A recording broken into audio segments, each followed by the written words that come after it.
Hello, it is Kelsey from Goal Getter Wellness. You're watching my follow along running warm-up video. You can join me throughout this video and you'll be nice and warmed up for your next run. Let's get this party started with some shoulder warm-ups. Even though we don't use our shoulders directly while we're running, the entire body is connected. So by warming up our shoulders, we are increasing our mobility and allowing our body to move while we're running. So we're going to reach overhead, we're going to do some shoulder circles, we're going to wrap our arms around our body, just get some blood flowing through those shoulders. All right, next we've got our high knees. We're going to stand in one place and we're going to alternate lifting our knees up as high as we possibly can, getting those hip flexors all warm and comfy.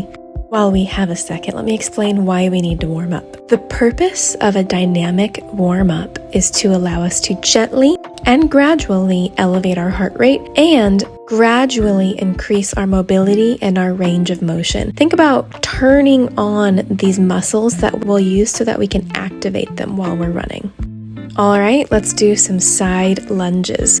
With this one, we are giving our hips some love and we're allowing them to move in a way that they might not normally move while running. If you want, you can start adding in your arms and coordinating them so that they're moving similar to how they might while you're running. While we're doing this move, make sure that you are protecting your knees by ensuring that they track over your toes. Don't let them start going off in any crazy directions. Something else that you can add to keep this move exciting is lifting your knee in the air. If you're just getting started, keep those toes on the ground, but if you want an extra challenge, after lunging out to the side, you can lift that same knee in the air. What this will do is it will allow you to warm up your hips, your hip flexors. It's also going to give you a chance to practice your balance on that standing leg. Again, not a necessity, but it's an extra way to add some fun to the move.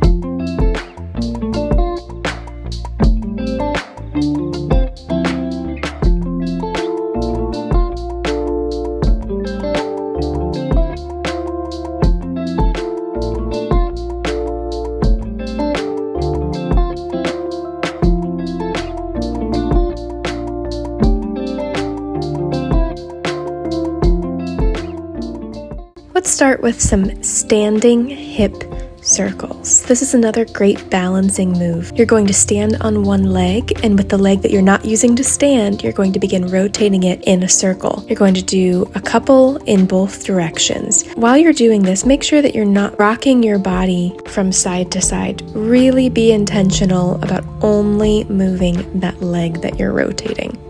If your balance isn't so great, don't worry. You can hold on to the wall or a chair or anything really.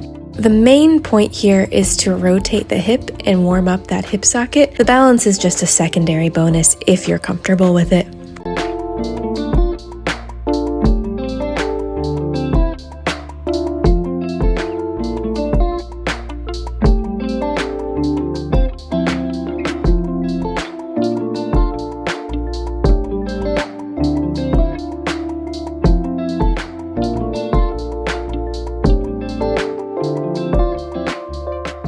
Let's begin some ankle circles. So first, you can do these by keeping your toe on the ground and rotating your heel in a circle. Once you're able to, I highly recommend lifting your entire foot off the ground and then rotating your toes in a circle, just because you're really getting into that ankle and allowing it to move and working on the mobility.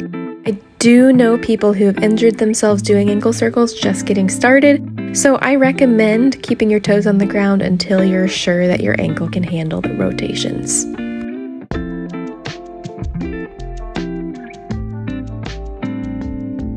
Now that we've warmed up our ankles, let's start on some calf raises.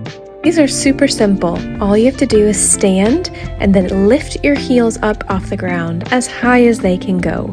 If you're just getting started, lift both heels off the ground at the same time. If you're ready for a bit of a challenge, you can move to a single leg calf raise, where you're lifting one foot off the ground entirely, and then with the other foot, you are lifting your heel off the ground and engaging that calf muscle. Since we are runners, I recommend engaging your arms in a running-like motion. This just allows your body to prepare for what you're going to be doing when you're actually running.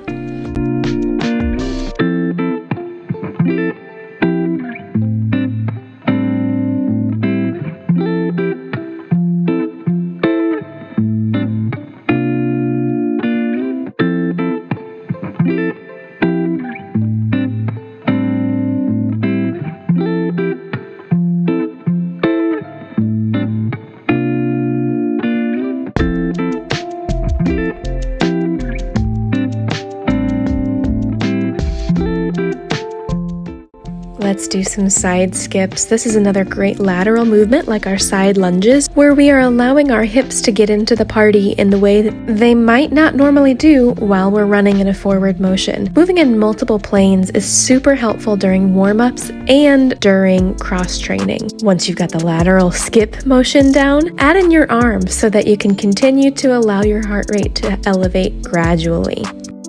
I hope you enjoyed this follow-along warm-up video. Visit my website, www.beagoalgetter.net, for more information.